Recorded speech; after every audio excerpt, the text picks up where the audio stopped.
All right, the final part of the Beef Up Front bracket breakdown. Joe Kometz here for the fourth and final show. And we're joined by the boys from the Osprey down in Long Beach Island. They were nice enough to take a night off from the booze and the Osprey and talk some hoops with some brackets. But welcome to the show, fellas. Exciting few days coming up. How are we doing? Doing good. Happy to be here. Had to take the night off from the Osprey to be with Beef. Always a pleasure, Beef. So we got the Midwest. Did we save the best for last? I don't know. I think this is the one where a lot of pressure on coaches in this one with Purdue to break through, Tennessee to break through. Can Greg McDermott get in that new extension? Can he break through? Can Mark Few, maybe his least kind of heralded team, can he make it to the Final Four? A lot of big names in this region, and you start with Purdue at the top. The big thing, obviously, with them losing to FDU last year, they're in a play-in situation again this year, so you're going to hear people speculating about that. But before we get into the Purdue matchup versus whoever they're going to play, 16 seed game, Montana State, Grambling State on Wednesday night. You guys just want to go through real quick who you think is going to win that Montana State Grambling game. Joe, you want to start us off? Kometz? Yeah, I think Montana State's going to beat Grambling coming out of the SWAC. I mean, the SWAC is every year like the worst conference in basketball. Like I think Alcorn State was the 2 seed and they had a losing record. So I'm going to go with Montana State in that one. And then Purdue over Montana State. There's no way it happens again. There's just no chance. RJ? Yeah, I got Montana State too. I was actually watching that conference a little bit, and I thought they were like a 4 or 5 seed in that, and same thing as Kometz. Like the SWAC's not very good. Just take Montana State here. Yeah, I'm going Montana State with that one too. They were in the tournament last year, I believe. So a team that has some experience, Grambling, never been there before. And then, I will take Purdue to win. Last year, I said Purdue would beat FDU by 100 if they got matched up with the average height on the roster being only 6'1". Pretty insane still what happened in that game. But I will go Purdue or Montana State this year. Joe, I assume you're taking Purdue as well. But I guess before Joe answers that, if Purdue were to lose to a 16 seed here again, would Matt Painter get fired? I think you abolish the program. I don't even think you fire Matt Painter at that point. You shut down the basketball program as a whole. Because at that point, if it doesn't happen this year, it's never going to happen again. So Zach Edey's not coming back through those doors again. So. Yeah, I'm going to take Montana State over Grambling. My Bobcats, I think they are. And then, I guess just pencil in Purdue. I don't know. I think Montana State can pull it off, though. All right, you hear it here first. Montana State over Purdue. All right, we get to an 8-9 game now. Winner of this game will most likely go to face Purdue. Last game or second to last game on Friday night, 9:55 tip on TBS. Number 8, Utah State, 27-6 versus number 9, TCU, 21-12. TCU a 3-point favorite, over under at 149.5. Let's toss it to you first, Joe. I'll go for the show, Joe, and then Kometz. So, Joe, give me thoughts on this one, Utah State, TCU, and anything you're looking for in that matchup. Yeah, I mean, I think in this region, this is the toughest first-round match to pick. I think Utah State had a bit of a surprising season to everyone. New coach, a whole new roster. Nobody on the roster last year who scored a point came back this year. So it's a completely new team. They got 2 kids from the Montana State, where the coach came from. And with the success that Utah State had this year, Danny Sprinkle is in the mix to become a coach at a Power 5 school for sure. And that definitely could cause some distractions around the team. So that's kind of why I'm going to go with TCU here. TCU's got solid guard play, 3 seniors averaging double figures, Jameer Nelson Jr., Emmanuel Miller, and Micah Peavy. The key for them is they're going to have to slow down Utah State's big, great Osipor, He's definitely a force inside. I think he averages 18 and 9 a game. But I think TCU, being a Big 12 school, they have the physicality and the toughness inside to match up with him. So I'm going to take TCU in a tight ball game here. I'm gonna go Utah State in this one. I did like what you were saying, Joe, with Sprinkle's name getting tossed around as potentially going to one of these bigger schools, bigger jobs. I heard his name connected with Washington a lot, and I saw too his dad was a Washington alum. See if that maybe plays any impact in him maybe going there. But this is one of the more surprising lines I've seen. Kind of made me not flip my stance, but question my judgment a little bit because I do have Utah State winning. I was surprised to see TCU as a 3-point favorite. I was expecting Utah State to be favored in this one. I probably won't touch the spread for that matter, but I do expect a high scoring affair. Both teams like to get up and down. Haslametrics, they rank in the top 100 for pace. TCU, though, they do not own a win over a team in the tournament outside of the Big 12. They lost to both Clemson and Nevada in the non-con. And Utah State only win over teams in the field are all from the Mountain West. So neither of these teams have proven much outside of conference play. That'll obviously change in this game, but I'm not expecting either of them to make a run after this, maybe unless they do play Montana State. But I am expecting Purdue to beat either of these teams pretty handily in the next one. So like I said, probably won't bet a side in this one, but I do like the over. I will take Utah State to move on, but a quick round of 32 exit for them after that. Kometz, Utah State, TCU, who do you got in this one? I'm going with Utah State, but this is just purely out of principle. I mean, all season long, Coyle, whenever we've had TCU on the show, I've bitched about how they played no one in the non-conference and they've beaten nobody in the non-conference. So I'm going to go with Utah State here. Definitely take Utah State plus the 3 right now. I think this, will be a pretty tight game either way. I think Utah State gets it done. And Coyle, I'm with you. I think this will just be a blowout for Purdue in the next round. RJ? I'm with Joe on this one, going with TCU. I just think they're way more experienced. I was looking at their roster today. The 8-man rotation they have 7 seniors, and then the other big man down low is a junior. So I feel like that's a big factor. And also what Joe was saying, like all those kids are all new to Utah State. I don't really think any of them were in the tournament in their career. So, and you have Micah Peavy and Manuel Miller, Nelson, and the kid Anderson from Oklahoma State. So they're all really experienced, been there before, and I just think it's it's TCU by at least 5. I have. All right, so we got the guys from Beef going with Utah State, and then we got Steak Knife taking TCU there. Then we move on to one of the 4 matchups I'm probably looking forward to the most, 4 or 5 matchups. We talked about earlier, Drake, Washington State, really looking forward to that one. The Nebraska versus Texas A&M game, really looking forward to that one. And then this one really stuck out to me when I saw it as well. Number 5 Gonzaga at 25-7 was super surprised to see them all the way up there as a 5 seed because a month ago it sounded like they weren't even going to make the tournament. Number 12 McNeese State, historic year for the program, went 30-3 out of the Southland Thursday, 7:25 tip on TBS. Gonzaga is a 6.5-point favorite here, over under 148.5. Kometz, give me your reasoning why you think McNeese has a good chance to pull off the upset in this one. I mean, cool. You were kind of alluding to it already. I think Gonzaga as a 5 is very, very high. I was expecting them more to be around the 7 or 8 seed. Obviously, I'm not a bracketologist, so I don't really know what goes into that. I just didn't think they were as good as a 5 seed this year. McNeese State, being 30-3, and they dominate teams. It's not like, they've won 30 games, winning by 2-3 points. They blow teams out. They're a really good team. I mean, besides that weird loss to Southeastern Louisiana, their one conference loss, I mean, they're 30-3, and their other 2 losses were at Louisiana Tech, who, had a pretty good season. They were 2 seed in the CUSA. They lost at Western Carolina, who I think had over 20 wins this season as well. So the mid-majors that they lost to on the road, it's not like they were, really, really bad teams.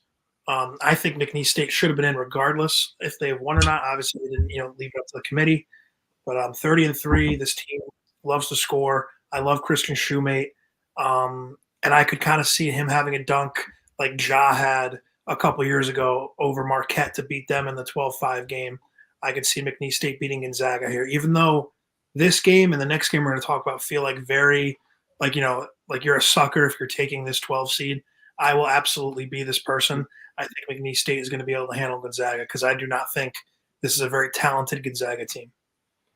I think I heard Will Wade say either last night or this morning that that guy that you just mentioned was on SportsCenter top 10 8 different times this year with a dunk.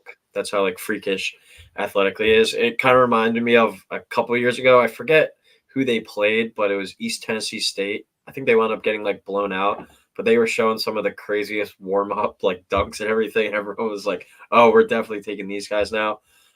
But the biggest problem with this Gonzaga team, like all year that we were talking about, was they didn't really have that top flight, like NBA type talent that we've seen from them in the past. And granted, they have been playing better, but they didn't magically get Chet Holmgren or Jalen Suggs back on this roster. It's not like they're now automatically built to go back to a Final Four or a national championship.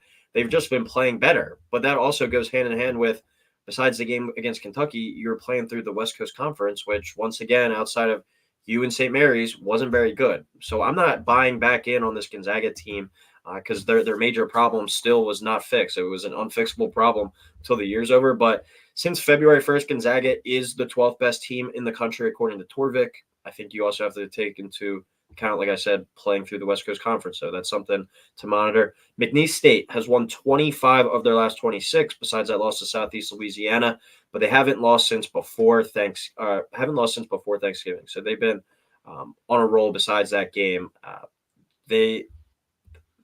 I'm interested, intrigued to see how they match up against a team, but getting a team like Gonzaga instead of a different five, like maybe Wisconsin or San Diego State, St. Mary's, a team like that instead. I'm interested to see kind of not saying Gonzaga is a mid-major, but not one of these more so top flight kind of teams. I am going to take McNeese State. It was one of the matchups that popped off to me right away when I opened up the bracket. I haven't been a believer in Gonzaga all year, and I won't be now. So give me McNeese State to win this one. RJ, I see you're the only one on Gonzaga. Give me your reasoning for why.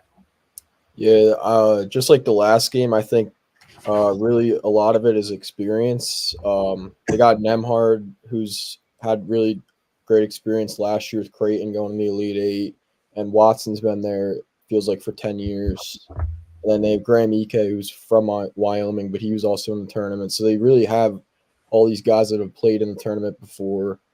And another reason why I took them is because, like, after that game against Kentucky, I think they really found something. I think they won 9 of their last 10 after that. And I just think their experience, like, in the tournament, like McNeese, none of those kids have ever been in there, don't really know what to expect. So I just think Gonzaga is just going to be a little too much for them in the end. Joe, you're on McNeese as well. Same kind of reasoning that me and Komets are going with. Yeah, pretty much. I mean, the only thing that kind of, like, this was my Cinderella team kind of coming into it before knowing who they were going to play and where they were going to be seated at. But I mean, I think if you're a team with 30 plus wins in a season, like, you know how to win. Like, you could beat anybody if you have 30 wins. Doesn't really matter what strength of schedule you're playing. The only thing that kind of scares me is that Mark Few has been to the Sweet 16 the last 3 years and 8 of the last 9 years. So that's the only thing that kind of sticks out for Gonzaga. And then, like Komet said too, you kind of feel like a sucker taking this 12-5 upset, but I'm going to stick with McNeese here. I'm going to ride with them. Before we get out down to the next matchup, which is Kansas-Samford, I think the most popular upset pick that I've been hearing with the 12-5 is James Madison over Wisconsin. Are you guys on that as well? Because I took Wisconsin in that one. I know Joe has James Madison actually, or Komets has Madison making a run all the way to the Elite Eight. Yeah, I got the Dukes. I took JMU too. I could see them in the Elite Eight too. Never know with Houston how they're going to come out. I took A&M to the Elite Eight out of the top there. That was 18-1. I think Komets is 40-1 on JMU to make it to the Elite Eight. So we'll see. But that matchup reminds me more than this one of the Charleston versus San Diego State game last year, where it felt every single person was taking Charleston. And San Diego State won and covered that game too, I believe. So, but yeah, Gonzaga, McNeese State, definitely one of the 4 or 5 matchups I'm looking forward to the most. All right, this is another one that's intriguing. Samford and the style they play, I don't really think bodes well for the situation that Kansas is in right now. But that's number 4 Kansas at 22-10 versus number 13 Samford 29-5. Thursday night tip 9:55 on TBS. Kansas -8 in this one. Over under 152.5. I'll let you guys all talk about it after me. I'll get my point out of the way quick. I'm going with Kansas to win this one. Samford, 9th in the country in game pace, while Kansas currently ranks 95th. So I expect another up and down game here. But Kansas, 349th away from home. I know I'm not really helping my point of picking them here, but 314th in consistency and 339th in momentum. So nothing really positive for them in this one here. I see a lot of recipes here for a potential upset. I'm still going to take Kansas, though, because in Samford's one major game against a big-time opponent this year, it was the first game of the year, but they played Purdue and they lost to them by 45. Samford, the way they play, if you haven't watched, they press the whole game, they shoot a bunch of threes, and they want to just make this an absolute up-and-down track meet. Not very good recipe for a Kansas team that's already short on depth, and their best 2 players are coming into the tournament potentially a little banged up with McCullough and Hunter Dickinson. But if those guys are able to go out there and they're just 85, 90% of what they usually are, and they try and play this tempo, and the Kansas guys are healthy enough, they're going to roll in this game, because this system, I think, is designed more to take advantage and beat up on some bad teams and just wear them down. Kansas, while they don't have the great depth, they still have the high-end talent. We saw like a team like Purdue, who's way more talented than Samford, was able to do it to them at the beginning of the year. I'm not going to take a Bill Self-coached team to lose to Samford. I have them losing the next game, actually, to McNeese State, but I do think that they're still good enough to win this game. You guys all have Samford, I see. Lay it on me why I'm stupid for taking Kansas.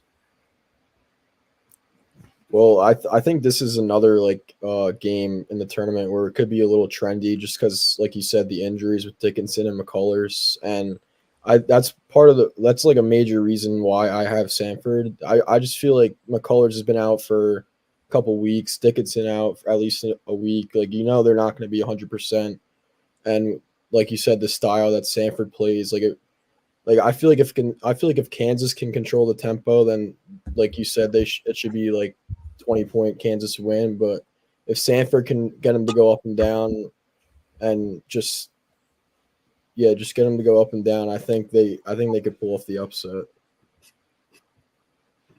Yeah, I don't know. Yeah, cool. Like you said, like Samford presses the whole game. They're in your face, 94 feet of the court for the whole 40 minutes of the game. I remember watching them in the conference championship against, I think, ETSU. And I don't think ETSU got the ball over half court for the first 3 minutes of the game because they're just pressured. They could barely even inbound the ball. But I don't think Kansas will struggle that bad with the press. But the Kansas injuries, they're not a deep team to begin with. So I think they're going to struggle to keep up that pace for 40 minutes, and the fatigue will eventually set in later in the second half. And as long as Samford could just hang in there until that point, I think they'll pull it out at the end. I think Samford plus 8.5 is one of my favorite first round plays for sure. The thing with Kansas, though, if you're going to look throughout the tournament and you're going to give me one point guard that I need to be able to navigate and break a press, I probably would pick DeJuan Harris. I'm not asking him to do anything else. Literally just get the ball over half court, get us into our offense. But at the same time, when I was thinking that, I thought last year of a team where if you had me in the same situation, I probably would have taken Kihei Clark, and we know what he did against Furman at the end of the game. So I'm interested to see, though, because he's a veteran point guard. He's seen it all. He's seen Houston and he's seen Iowa State. Like, I don't know how much better this Samford, more suffocating the defense could be than either of those two teams. So real interested to see how that one shakes out. But Kometz, what reason are you on Samford for? Yeah, I mean, these guys already kind of said it, but another thing too, and I don't know if anyone said this or not already, this game is being played in Salt Lake City. So being up at altitude where, you're going to have guys fatiguing kind of quicker, where Kansas, they're going to try to keep their starters in as long as they can, but they will have to make those subs, especially if McCullough and Dickinson aren't 100%. They're probably not 100% game shape either because, who knows how much they've really been practicing these past couple of days. I could see this game kind of being ugly. Like, I like the under 152.5, and I love, like Bucket said, I love Samford to cover the spread here, but I have Samford winning this game. And I kind of did the same thing last year with Charleston Furman. I'm doing the same thing with McNeese and Samford. I have McNeese going to the Sweet 16 and playing Purdue. I'll spoil that now. But I just think the injury, and at the end of the day, I know those two didn't play in the Big 12 tournament, but Kansas kind of just these past two games, Bill Self's kind of just waved the white flag. I know it was to try and get healthy, but it's tough to kind of bounce back when you've essentially given up your last two games. Like, all right, guys, now we got to rally to go play Samford, especially, too, kind of like we said, a team that's pressing. Coyle, you should appreciate a guy picking up full court the whole time. You're going to be tired. At one point, you just go, fuck this. Like, we're done. So, I think there's kind of that element as well for Kansas. So that's why I'm kind of going with Samford here to get the win. All right. Now we go on to number 6, South Carolina. At-large bid out of the SEC, one of the surprise teams of the year, but have definitely looked, I'm not going to say like the team we expected, but because they were expected to finish at the near bottom of the SEC, maybe even dead last, but more so an average SEC team than the team that they were kind of at the top of the standings for most of the season. But they finished the year at 26-7. They'll be playing number 11 Oregon, who finished the year at 23-11 and stole the bid out of the Pac-12, winning that tournament. So 4:00 tip on Thursday on TNT. South Carolina, a 1.5-point favorite here as of this morning. I wouldn't be surprised if Oregon's a favorite by tip-off in this one. But over/under sitting there at 132.5. Joe, give me your reasoning on who you like to move on to in this matchup. Yeah, I'm gonna take Oregon here. Nice little 11 seed over the 6.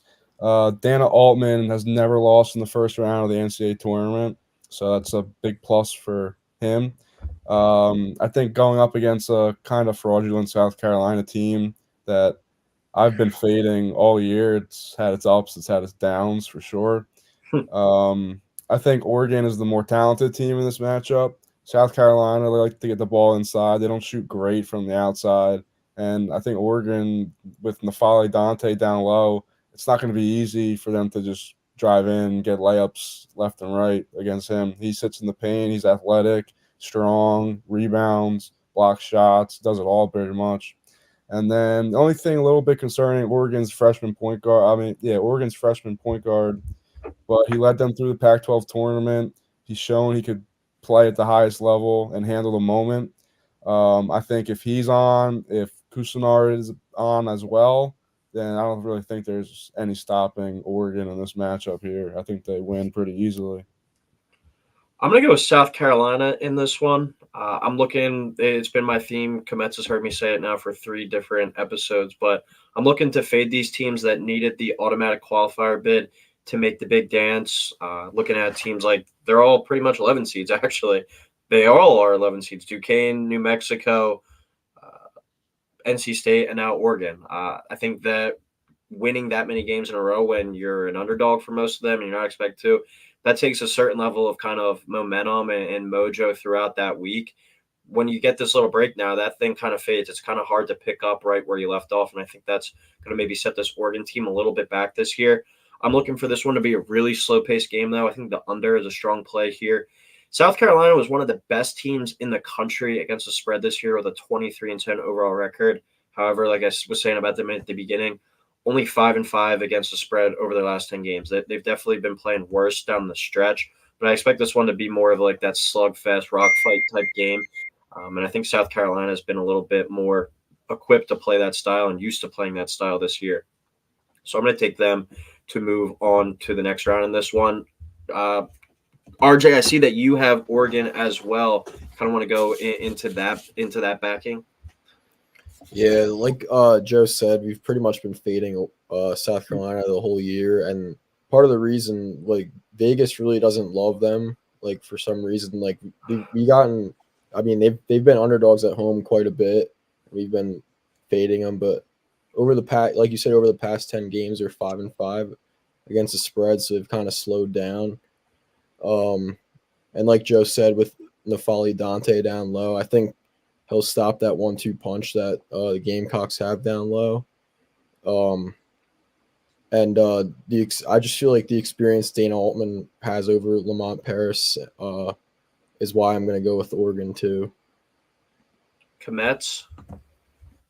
This has been a game I've flipped on like so many times already. This is probably like the hardest game for me to pick in the bracket. Like for the most part now, after looking, I feel pretty confident with my picks. This is still one I'll probably be flip-flopping until like right before the brackets lock on Thursday afternoon. Right now I have South Carolina just because I love, like the season they had, the story they have going. Oregon, needing to beat Arizona and beat Colorado to sneak in. I think that does have a little bit of a factor. Coyle, you and I have kind of on the same wavelength there. But on the other hand, it's almost like, you've been given like another chance at life. You know what I mean? Like you get to go out now and kind of play. You have nothing to lose. At the end of the day, Dana Altman did it again, had an underwhelming regular season, went out and won the Pac-12. It wouldn't shock me to see Oregon win this game, potentially upset Creighton in the next round. I don't think they will. I think the winner of this game loses to Creighton in the next round. As of right now, I'm going with South Carolina, but I'll probably flip 2 or 3 more times by Thursday afternoon. All right, we go to the 3-14 matchup now with number 3 Creighton playing number 14 Akron. Creighton went 23-9 on the year. Akron 24-10. Thursday tip 1:30 on TNT. Creighton minus 12.5. Over under 141. I was going to ask right after that because I thought this was going to be a clean sweep for sure.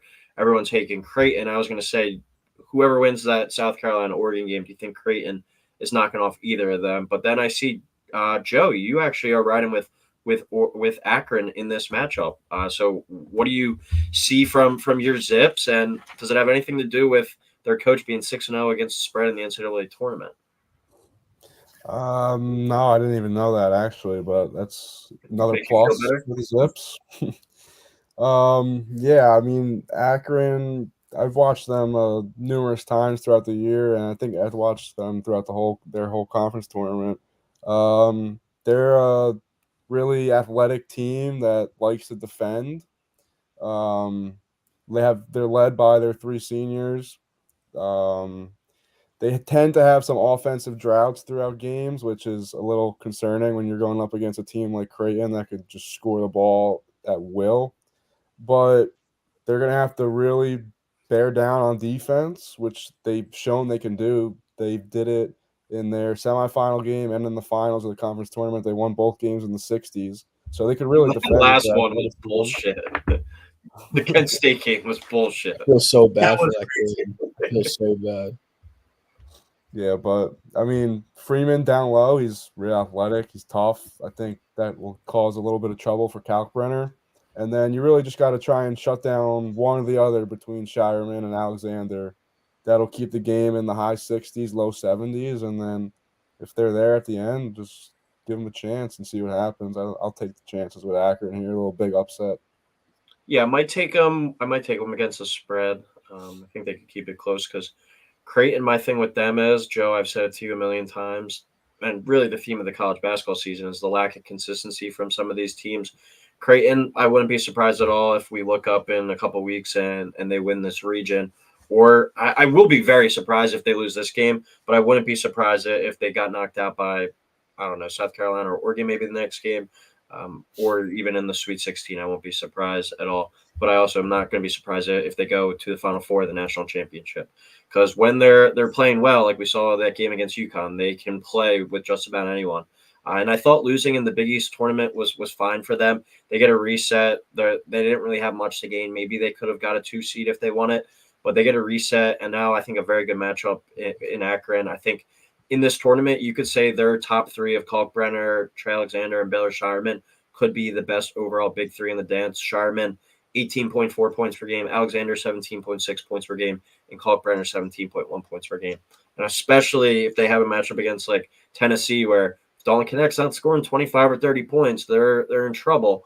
Creighton has 3 guys that could go off, and even Ashworth, he's shown the ability to go off in spurts as well. So I like this Creighton team. I'm not going to say whether or not I like them to make it to the Final Four, but I wouldn't be surprised to see them in Arizona in a few weeks. The rest of us got Creighton, Joe, RJ. You want to kind of go into why you like them over the Zips here? Yeah, I mean, like you said, that big three, I think is definitely the best in the dance, and all 3 of them really got the experience of that run last year to the Elite Eight. Really, I mean, would they lose on 2 free throws?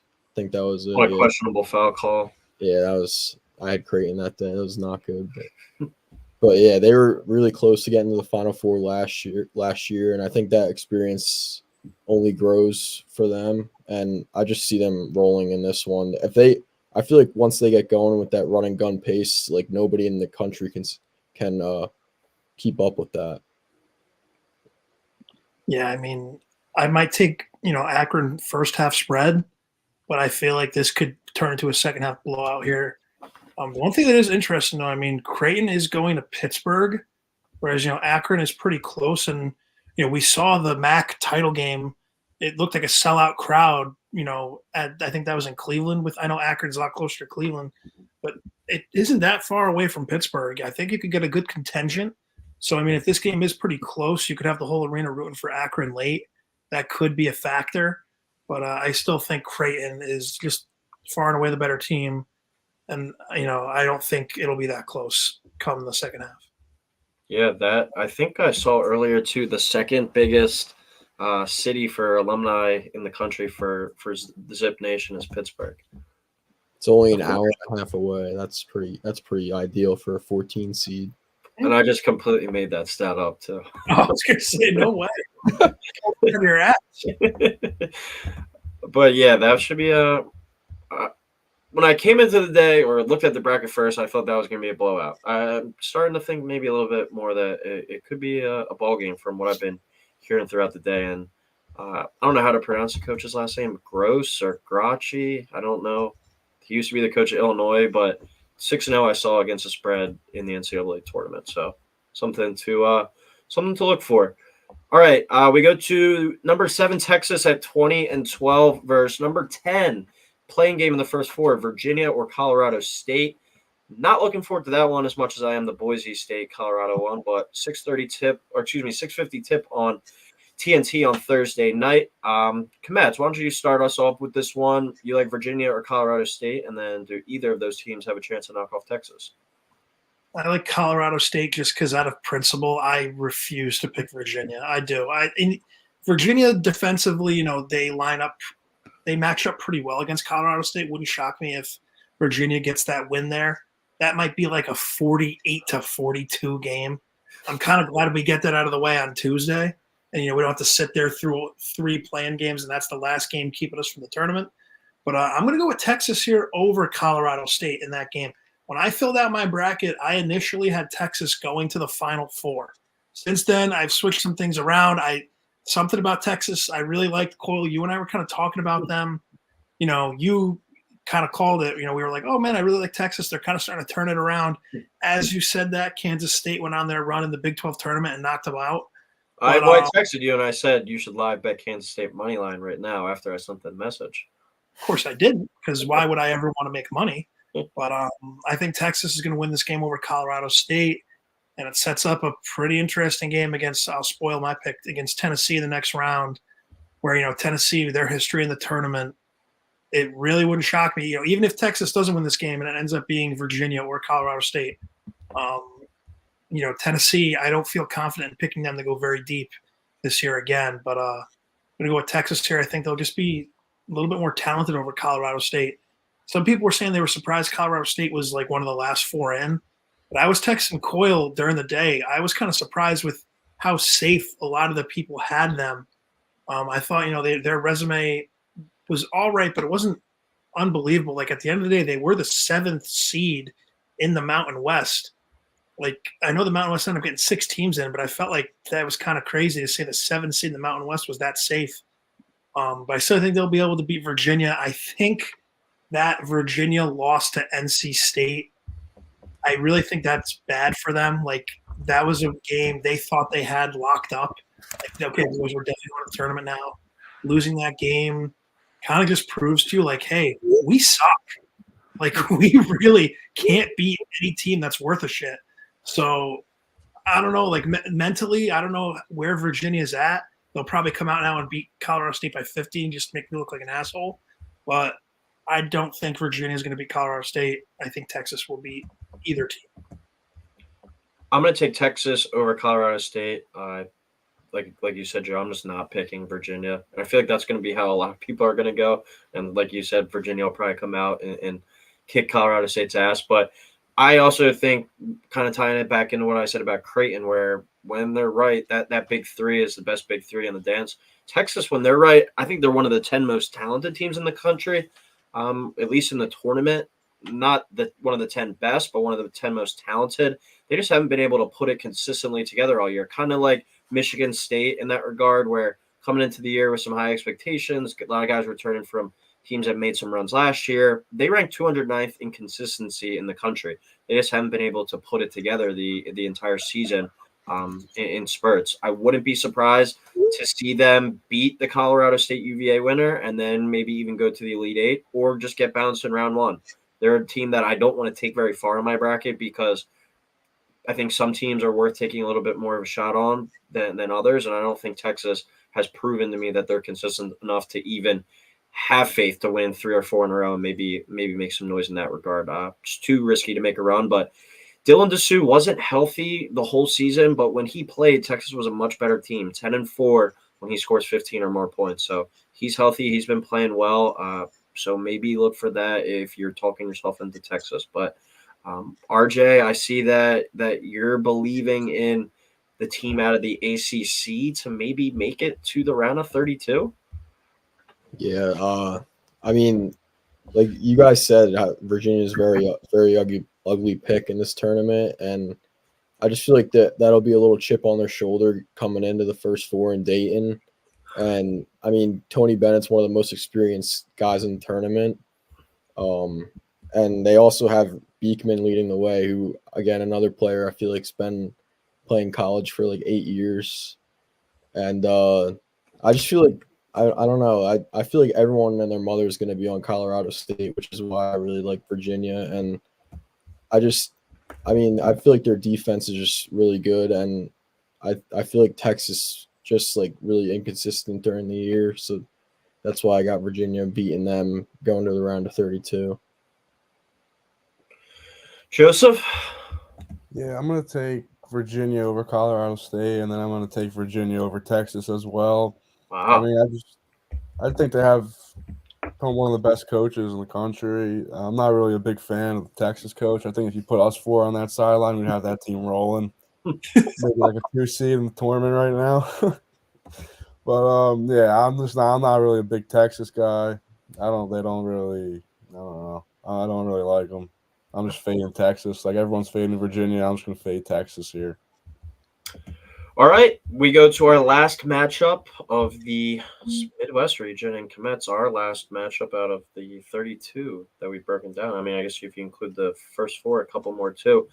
But that's number 2 Tennessee, 24-8 versus number 15 St. Peter's back in the big dance at 19-13. This is a 9:20 tip on Thursday night on TNT.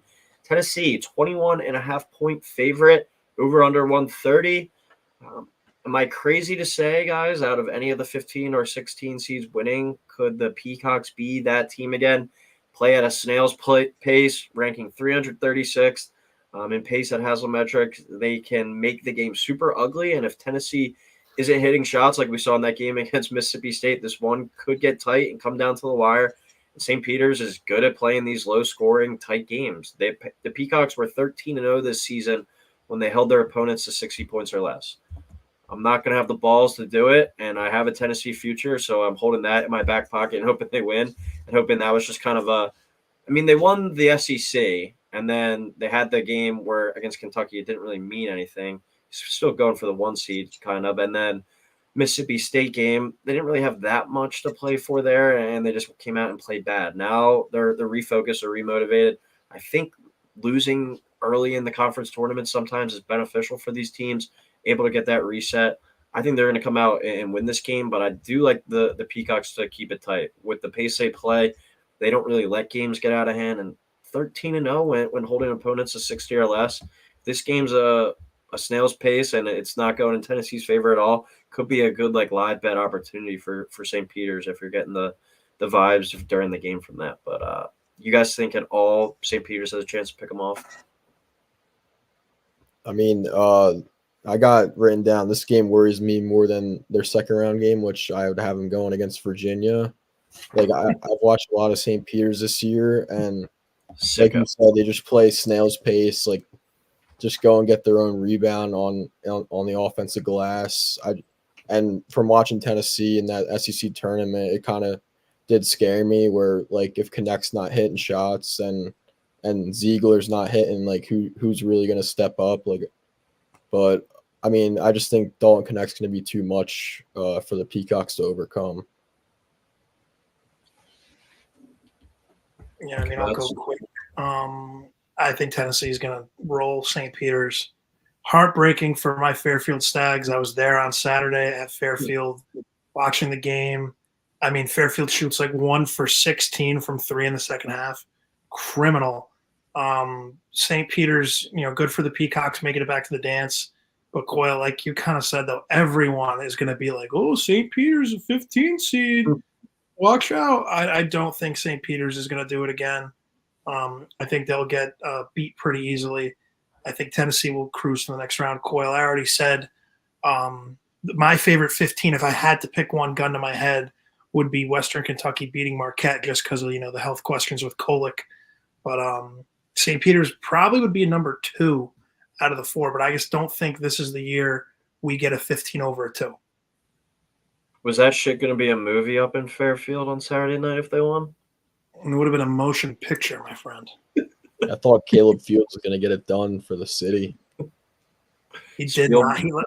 Spoiler alert. That's 5 minutes of the game. They were firing they were down 10 with 2 seconds left. I'm like, what are they doing? It was nuts. I've never seen any. You would have thought there was 5 seconds left on the clock. They're just coming down, taking deep for NBA threes. It was crazy. It made no sense. Joe, the Vols win and cover this one? Yeah, I think coming in with 2 straight losses, I think Rick Barnes definitely lit a fire under them. Had to have at practice. Maybe not yet. Maybe tomorrow's practice will light it. I don't know. Never know with that guy around this time. The only thing that worries me with them, but I have a Tennessee future too. But I mean, yeah, I think they come out like a 10-0 run, quick St. Peter's timeout, and then they hit them with another 8-2 run, and then the St. Peter's just goes away. But yeah, I mean, Tennessee definitely needs someone else to help Dalton, because when you saw against Mississippi State, he was off, and just everyone seems like it's scared to shoot sometimes. They just want to give him the ball, but if he's not on, someone needs to step up. So hopefully Josiah Jordan-James or Ziegler, maybe Vescovy will show up finally this year, but we'll see what happens. All right, final segment here. Our last pick commits to finish our bracket. Elite 8 prediction, team to advance to the Final Four. I'll go first. I'm buying in and I'm believing in the Purdue revenge factor, and I'm having them make it to the Final Four. I think the bracket sets up good. We touched on it at the beginning, that Utah State TCU matchup. I think that's great, and I have McNeese State going. If McNeese State makes it to the Sweet 16 and knocks off Purdue, that'll be a brutal blow as well. I like the matchups that they have potentially in their path. We'll see what happens with Kansas if they are kind of healthy, and I mean if they get rolling for a few games, wouldn't want to see them. But I am buying into Purdue and them getting to the Final Four and finally breaking through. If you're that good of a team throughout the regular season, you're eventually going to break through, and this is their golden opportunity. I think it could be an awesome matchup, though. I have them beating Creighton. I think that would be a great matchup with Zach Edey and Ryan Kalkbrenner. Kalkbrenner, the first 3-time Defensive Player of the Year in Big East history. I think that would be an awesome game to make it to the Final Four. Since 2010, though, only 5 teams to win the national championship also won their conference tournament. So if you're looking for a team to get back to the Final Four, get to a championship, win a championship, winning that conference championship always isn't a must. sometimes that reset is good for these teams, and we've seen teams go on a run after losing in the conference tournament. So give me Purdue to finally break through and make it to the Final Four. Kometz, you want to give your pick next? Yeah, Coyle. I have same two teams, just different result. I have Creighton over Purdue. Kind of you were talking about with Kalkbrenner. I feel like he'll be able to not contain Edey, but like neutralize him in the sense of like, he'll finally have someone like that's his equal on the court. You know what I mean? Like he'll have someone who will actually be able to defend him. And I think that Creighton at the end of the day has better pieces around their big than Purdue does. So I have Creighton going to the Final Four. Filling out my Final Four of UConn, Baylor, Kentucky, and Creighton. I have 3 seeds making it. I have UConn as the only 1 seed. I have all 4 3 seeds making it to the Elite Eight. Then I have 3 1 seeds making it to the Elite Eight. I'm disappointed with how chalky I end up being. James Madison, my 1 Elite Eight Cinderella team. But I would go Creighton over Purdue. Yeah, my Final Four wraps up with Auburn, UNC, Kentucky, and Purdue. Joe, you have one that I don't think we're going to see much of with this prediction, this Elite Eight. Give it to me. Yeah, I mean, as of now, it might change. I can't really decide on it, but I do have Tennessee beating TCU. I mean, I think I just can't take Purdue. Like I'd have TCU beating Purdue just because it's Purdue, and like I feel like they'll choke up eventually. So I'll take TCU, and then I think who's the matchup after that for TCU would be.